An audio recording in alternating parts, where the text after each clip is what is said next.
Putri Chandrawati di sini diberikan oleh jaksa penuntut umum yaitu tuntutan 8 tahun.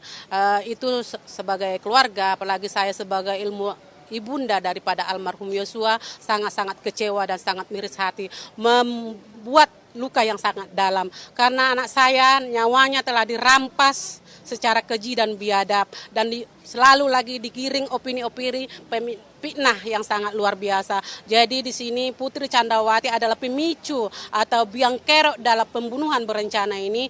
Dia mengetahui semua akibat dari peristiwa perencanaan ini yang memberikan informasi kepada suaminya yang dia cintai Perdi Sambo sebagai penegak hukum. Seharusnya mereka melakukan proses hukum, namun mereka membantai nyawa anak saya, merampas nyawa anak saya secara keji dan biadab. Jadi Putri Chandrawati selayaknya akan beroleh hukuman, terpenuhi dakwaan unsur yaitu pembunuhan berencana.